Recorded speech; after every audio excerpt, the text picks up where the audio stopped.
Hey there, my name's Melissa, and I am a therapist in private practice. I come today with my lived experience, and just so grateful to the Strong Cold System and to the Plural Association for their trust in us. We say we are not experts. We've been practicing therapy. As a therapist for the last 15 years, but it's only been 5 years now that we've taken a deeper dive into dissociation and plurality. Unfortunately, it's been our experience that resources are just highly coveted, and they take lots of like financial investment to hire a consultant, and to acquire the trainings and books and things to really be informed and competent in attending and providing treatment for plural systems. So that's why we say we are not an expert by any means. However, Strong Cold System shares that with our lived experience, we provide a lot. So I will trust them. And here we go. Just another disclaimer: we don't have DID or OSDD, dissociative identity disorder, or otherwise specified dissociative disorder. I don't know what I would have met criteria for, back in the day, but it's been 15 years now that I started my own personal therapy journey, and things have gotten better. The intensity, frequency of things that I'll mention have gotten better. So. All right, and you'll hear that I waver back and forth between singular and plural pronouns. I grew up I was referred to as an I. The language wasn't available for me. I was born in 1982, and so we've always experienced the world as a we, but have been referred to as an I, as Melissa, and that's just stuck. So that's how we present in the world. All right, so just a trigger warning on some slides. There's quite a few.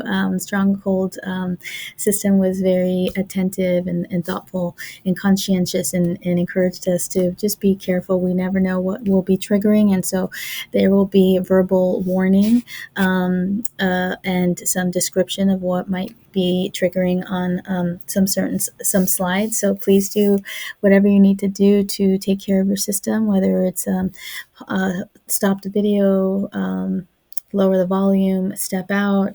I won't spend too much time on any particular slide. So if you step out for 4 minutes, you likely are in the safe zone. All right. So some more disclaimers. We're still learning, and even the mental health field itself is in growing pains. They're oftentimes missing the voice of lived experience in research, unfortunately. So, yeah. As you can tell, as you might have already seen, I close my eyes a lot, and it's just helpful in lowering my anxiety. Hopefully it's not bothersome for y'all. Okay. So a little bit, again, just a reminder that every system is unique, every system is valid, and not all systems are developed primarily through the impact of trauma, and those systems are referred to as endogenic systems, and systems that are developed primarily through the impact of trauma, they're referred to as traumagenic systems. I personally have a traumagenic system, and in my practice, I primarily, I don't discriminate, but I primarily, experience traumagenic systems. We're still learning about endogenic systems, and I'm grateful to the Plural Association and others in the plural community for their advocacy and their education. So thank you. All right. So why are we doing this? As you can tell, we're not natural speakers, natural presenters. We're doing this because we know that there are other people that can identify and relate to us as minorities.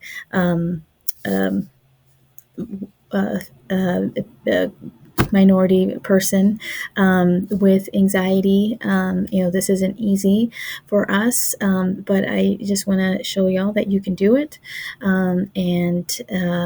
yeah, just also want to share, want to save other systems time, energy, and suffering, and provide the resources that have been helpful for us. And also, our story, our lived experience, isn't often talked about in the media. And so, just want to, yeah, I think there's representation there in terms of. The way that our system manifests. When you think, well, my system doesn't do this and I'm not that, well, you'll hear a little bit about my system, and there's no wrong way of being a system. If you're plural, period. Yeah, hopefully some of y'all relate to this. Trigger warning. On the next slide, there's a word cloud, and there's a word that you might be triggering. Uh, um, that has to do with possibly religious trauma, spiritual phenomenon. So, just a warning if you want to just step out for a second. Here's a word cloud, and as I was gathering and reflecting for today, these are the words that stuck out that were active internally, and I can imagine I'm not alone in that, and y'all are not alone in that.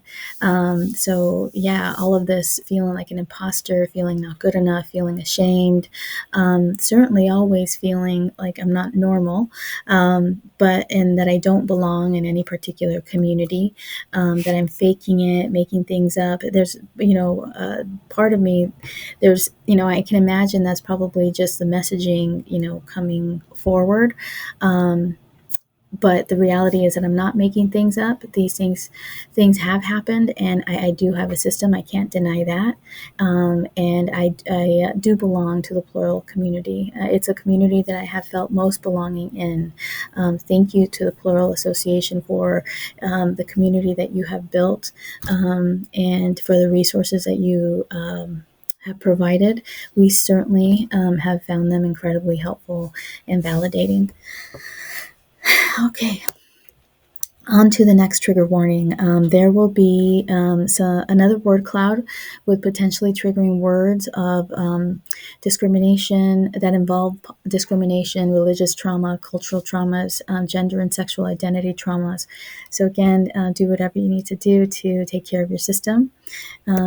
In exploring and spending some time with our story, realizing just all the things that we've come in contact with that have been barriers to our development. So, misogyny, religiosity, patriarchy, colorism, sensory sensitivity, insensitivity, I should have written in there. All of these things were barriers in our development. So as you explore and attend to your system, I encourage you to be mindful what barriers have been present for you. What's intersected your experience of the development of your system. So, trigger warning. I mentioned potentially triggering words that have to do with religious trauma and cultural traumas. So just another second for y'all to do anything you need to do to take care of your system. So important factors that would be helpful in knowing about me and the development of my system, and how my system, presents itself, and are is are the following. I was born to a Mexican mother who was 18 years old at the time in Mexico. So I was born in Mexico. Grew up with the culture, the Mexican culture, where there's a lot of folk tales, scary folk tales that I was told way too early of an age, and grew up Catholic, with with the belief of exorcisms and possessions and the supernatural and the devil and all that stuff. And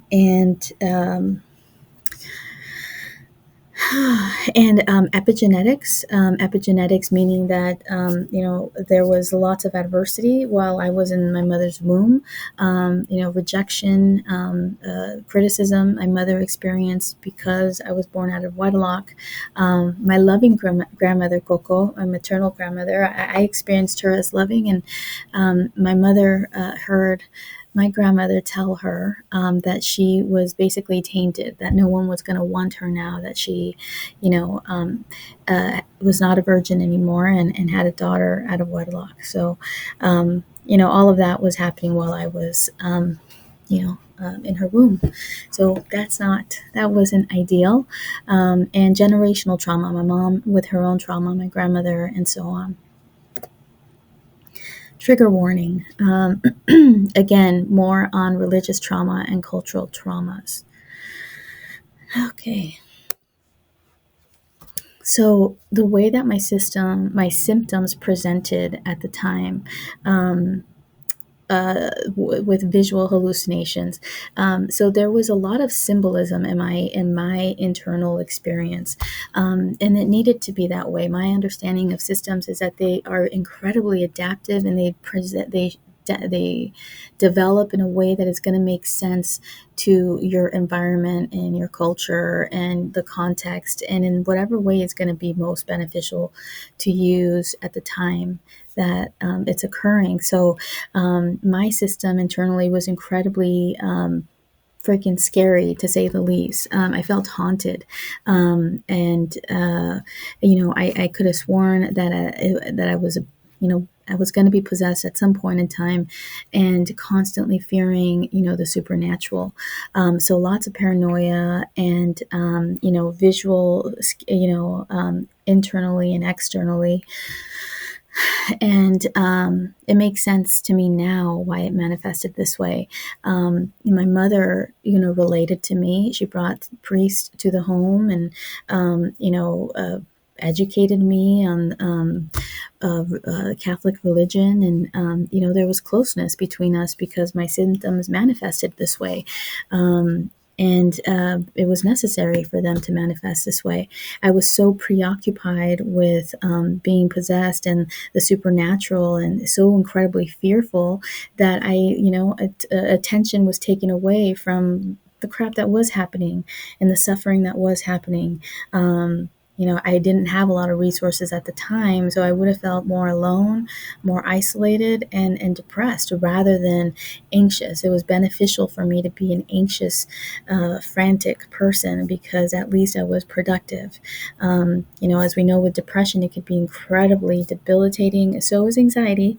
But my experience with depression is that it oftentimes, gets in the way of productivity.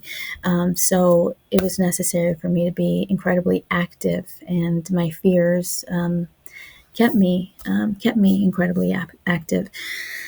So, trigger warnings. There are potentially triggering words about environments where traumas might have occurred. I think there's mention of like a room or a hallway, and it just briefly in the context of EMDR. So, just a warning on that. So I mentioned my symptoms as they presented at the age of 27 onward for like a decade. I mentioned that because I could have easily been misdiagnosed. So luckily, my first therapist was very helpful. She was a Jungian therapist, and she helped me make sense of all the symbols and the scary stuff. She didn't know to the extent, I don't think I knew how to describe my experience of visual hallucinations per se. She didn't identify, my system at the time. No fault to her, I guess. It was an incredibly positive experience. However, it did take me more than a decade to finally acknowledge that, I in fact had a system. But coming back to why I mentioned the visual hallucinations, just because you have visual hallucinations or auditory hallucinations or paranoia doesn't mean that you have a psychotic disorder. More has to be teased out. There's so much context to be attended to. And so if you're given a certain diagnosis by a provider, be curious about it. They don't know more than you do about your system and yourself. And there's also, when they're taking a trauma history, oftentimes they use among the various questionnaires that are available, oftentimes they use an adverse childhood experience questionnaire, which is a list of 10 self-reported questions. And the higher you score means the more adverse experiences that you've had. The highest score is a 10. I scored an 8, but I have clients that have scored a 1 and a 0, and they still have a system. So do with that as you will. All right, so on to trauma. Sorry, let me see. I guess I can't move my video. I apologize about that. On to what trauma is. My understanding of trauma, my definition is any single or recurrent experience that was overwhelming at the time that it occurred for the resources that you had at the time. The resources might not have been sufficient, it might have been lacking completely, and definitely were not timely. Janina Fisher and Dr. Ogden provide definitions such as any experience that is stressful enough at the time to leave us feeling helpless, frightened, overwhelmed, or profoundly unsafe. And they also highlight how caregivers can be the source of threat, danger, unease, and discomfort. And that's referred to as relational trauma, developmental trauma. So here, I just want to mention what I'm learning from being a mother. You don't have to be a mother to learn this, but I do want to share my experience with you. I have a 5-year-old, nearly 5-year-old son. I don't show pictures of him. He can't give consent, so I don't include pictures of him anywhere. So this is a stock picture of a little girl. It's not me, but so I'm learning through my son that he only wants to see this loving, smiling face of mine that you see here, where you can see there's love in my eyes. I mean, you can see just this, how accepting this expression is.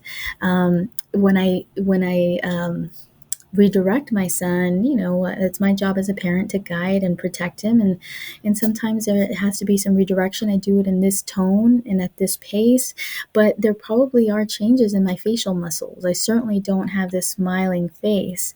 I'm mindful of my face, but it doesn't look smiley when I'm redirecting him. And this is intolerable for my son. My son is emotionally sensitive. It feels deeply, experiences things very deeply. The way that I feel I was as well. So just seeing how intolerable it is for him to experience me, even just for a couple of minutes or seconds, with anything other than loving and accepting, it just makes me think like, wow, how must it have been for me with traumatic narcissism, where I wasn't allowed to exist. I wasn't allowed to have a self. So yeah, it's just kind of validating, and just what development is, my front row seat on human development right now with my son. So I'm raising him with mutual recognition, reciprocity, empathy, and by reciprocity, he teaches me just as much as I teach him. And I let him know, wow, I didn't know that. Thank you for teaching me that. And with this kind of parenting, granted, I'm not perfect and I don't claim to be a perfect parent, but I definitely am a mindful parent. And I do a lot of work on myself. The best gift you can give your children is a healthy you, a healthy system. So my son is understanding and will grow up believing that he has a voice, that he can trust himself and his intuition, that he can make things happen for himself, that he has agency, that he can be himself, and that he can say no to us, that he can express discomfort and being upset. He's allowed to be angry. So growing up in an environment that is anything but this, in an environment that is not mutual, not reciprocal, not empathetic, is traumatic. Many refer to this, again, as developmental trauma, relational trauma. So this is just a list. There's a reference down here as to where I received this attachment book. And I'll give you a list of references as well. So this is a list of basic things that we need as humans to develop with a healthy sense of self and security. We need to feel safe emotionally, physically, in all ways. We need to have a sense of being seen and known, support and encouragement for becoming uniquely us, consistent and reliable sense of being valued, guidance and protection, all of this. And again, the absence of this is emotional neglect. So trauma isn't just bad things happening, it's good things like this also not happening. And emotional neglect is traumatic. Okay, so all right, here's just a little infographic again, just to highlight the past. For me, I had to. There was a part of me that I had to think like one of my caregivers in order to anticipate and prevent harm or abuse, often resulting in internal criticism. Let's see.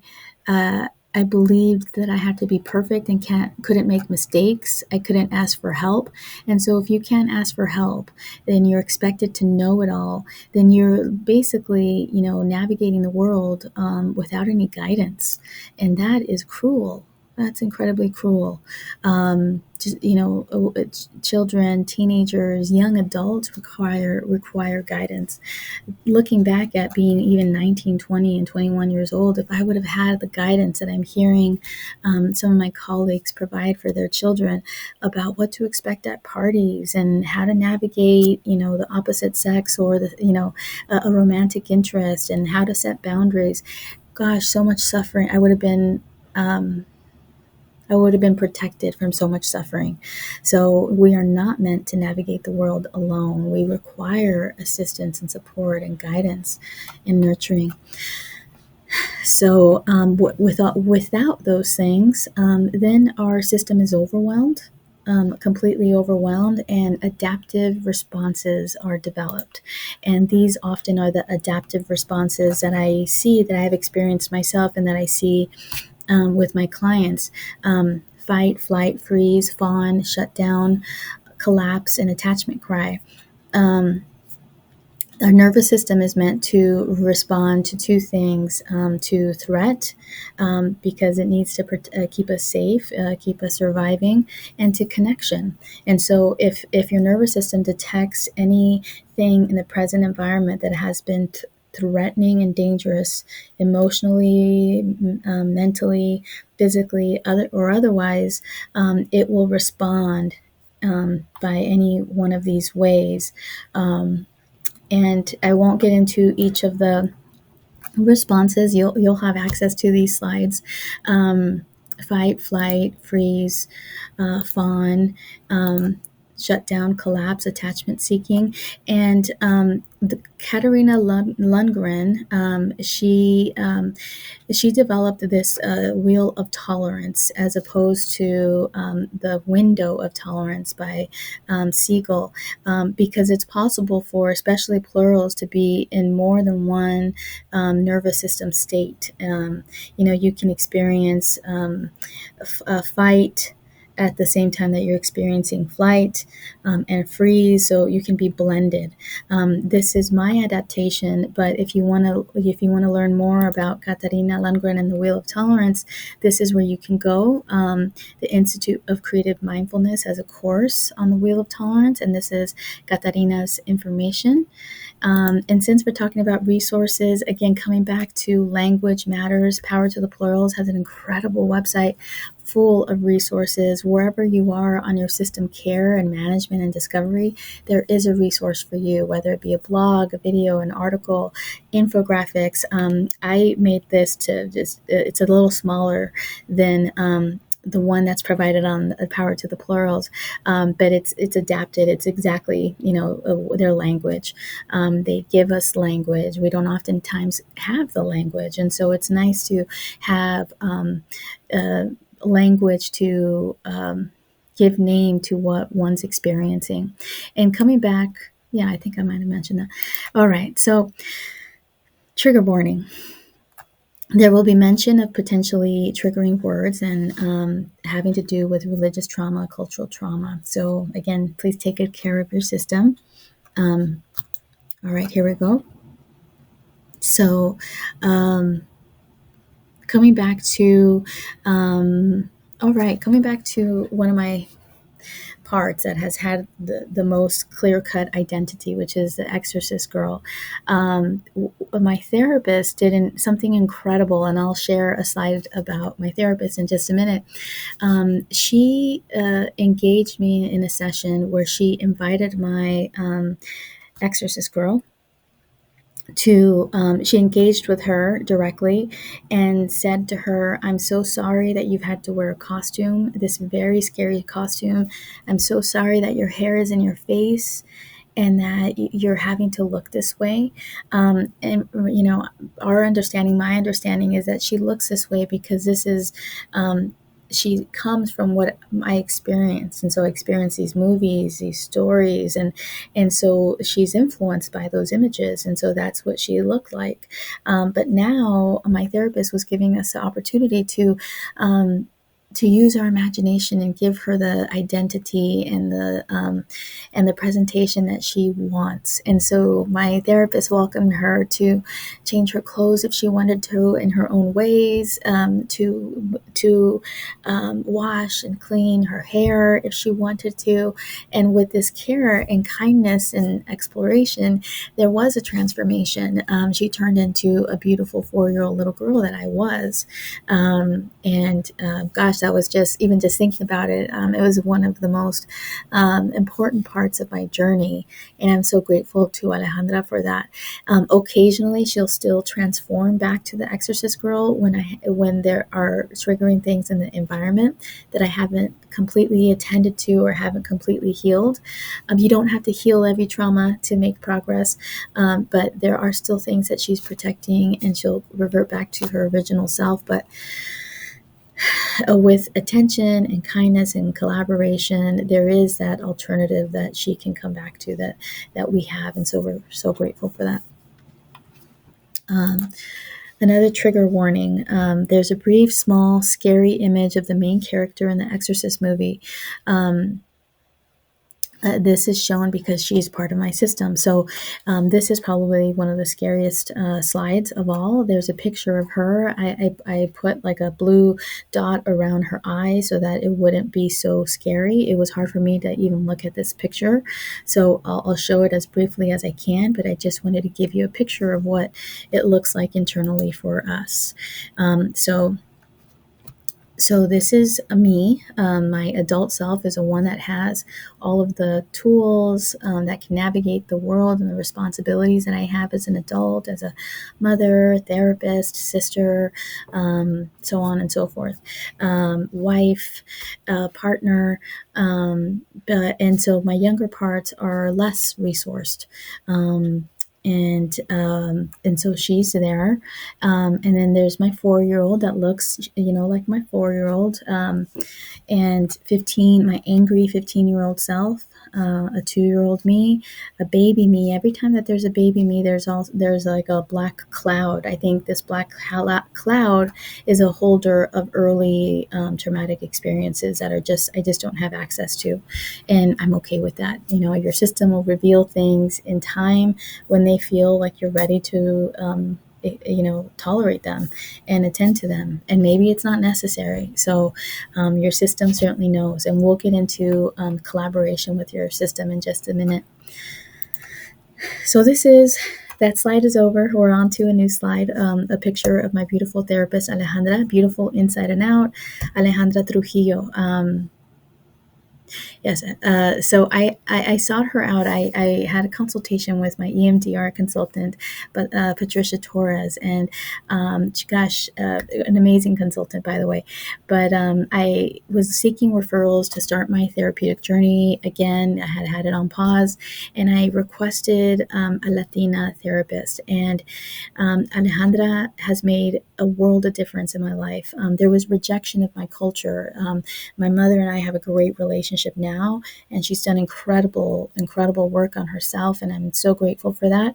But there were things, there were times that I would be rejecting of my mother and of my culture, for various reasons, things that I hadn't attended to until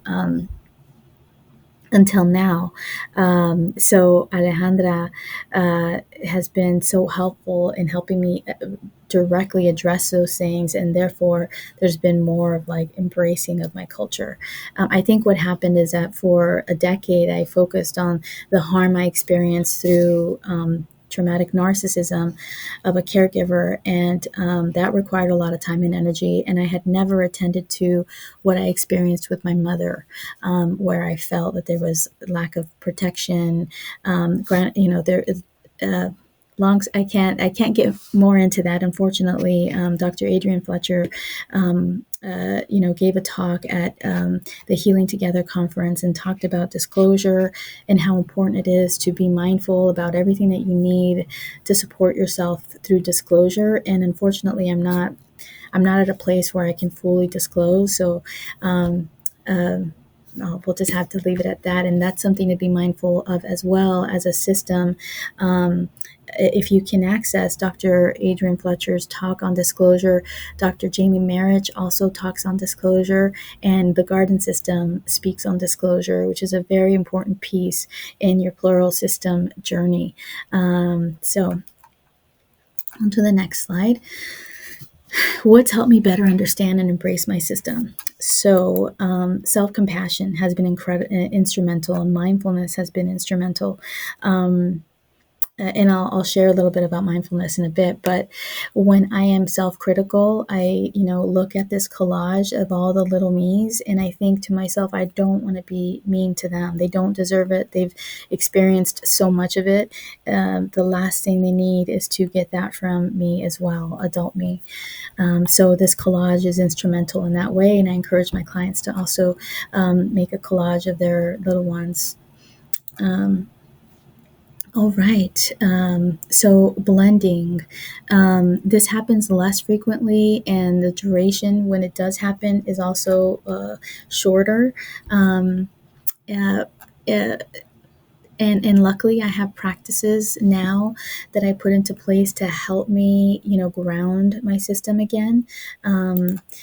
Where one part doesn't have to do more work than the other, and I'm attending to my whole system.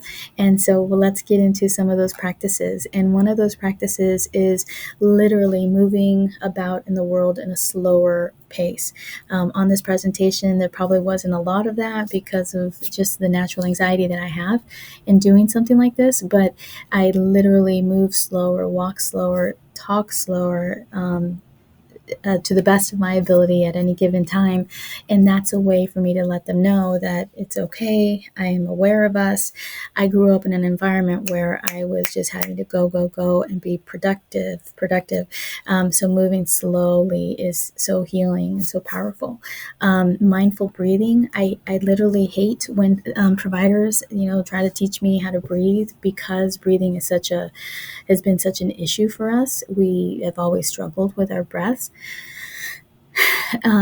But we are sent. The sound of the breath is so soothing. So when we get to do it in our own way, we love it. And so something like the sound of the wind or the sound of the ocean that we make brings us and grounds us. And by grounding, I mean just kind of centers us, where whatever stimuli out there is out there, and we are safe in our beautiful place inside my system world that I'll share with you in just a minute. So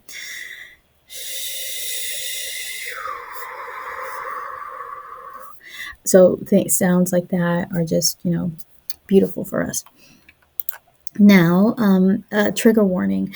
These next pictures that I'm going to share are beautiful pictures. However, they do involve some things that might be triggering, on like. They're having to do with the environment that traumas might have occurred for y'all, such as a picture of a bed with pillows and blankets, a comforter, and then there's a picture in another slide of a couch, a big couch with pillows and blankets. So just a warning on these next few slides, if you need to take care of your system and step out or stop the recording or fast forward the recording. So, Alejandra, my therapist, encouraged me to develop an internal structure. Without the internal structure, there was chaos. I know I'm running out of time here. And so, our beautiful room looks like this. This is what we would have loved to have had when we were younger. My grandmother, my sister Vanessa, my first therapist, Dr. David, are part of my resource team. And sisters, my other sisters, please don't be upset that Vanessa is there. She's a mother, she's a loving mother, and the way that she mothers my nieces is a way that I love and appreciate the way she's mothering my younger ones, or when, or soothing them when they need soothing. Um, this is, here's a trigger, sorry, trigger warning about the couch. This is what our living room looks like internally, and this is where we collaborate together, where, I kind of touch base, check in with all of them, see how they're feeling, see if there's any messages they want to share. And there's just that collectiveness, there's that connection, that intentional attending and connecting with all of them. And lastly, there is a picture of a garden that's coming up, that if you want to be mindful about that, if you need to take care of your system. In this garden, this is where we take one of our parts if they need special care, if they need reparative work, like the work that we did with my exorcist girl. We go to the garden, and it's a beautiful garden, and it's calm, and it's intimate. So yeah, that's what our internal world looks like. So, all right, that's it. Thank you so much, y'all. And on to the garden system.